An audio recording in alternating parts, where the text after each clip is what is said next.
Salut à tous et bienvenue sur notre chaîne. Aujourd'hui, on va parler d'une véritable légende, une voix qui a transcendé les générations et marqué l'histoire de la musique. La reine de la soul, Aretha Franklin.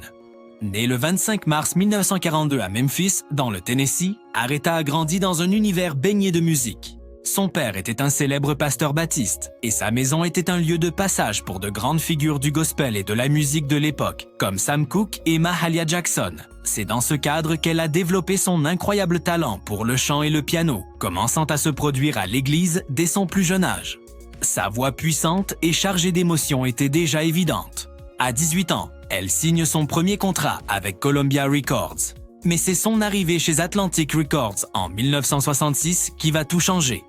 C'est là qu'elle trouve sa véritable voix et enregistre des titres qui deviendront des hymnes planétaires. Qui ne connaît pas Respect? Sorti en 1967, cette chanson est bien plus qu'un tube.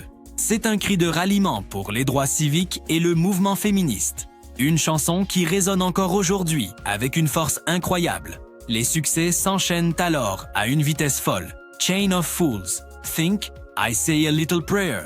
Aretha Franklin ne se contente pas de chanter, elle vit ses chansons. Chaque note est empreinte de son histoire, de ses joies, de ses peines.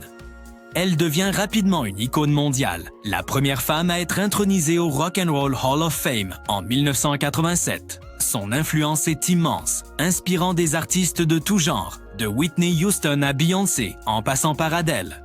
Au-delà de la musique, Aretha était une femme engagée.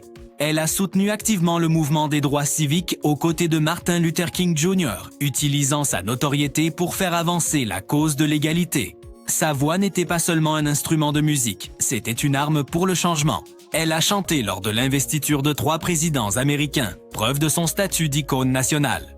Aretha Franklin nous a quittés en 2018, mais son héritage est éternel. Elle a remporté 18 Grammy Awards et a vendu plus de 75 millions de disques dans le monde.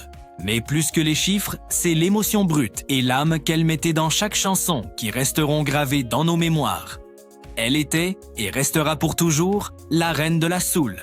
Voilà pour ce portrait d'une artiste exceptionnelle. Dites-moi en commentaire quelle est votre chanson préférée d'Aretha Franklin. N'oubliez pas de liker la vidéo si elle vous a plu et de vous abonner pour ne rien manquer.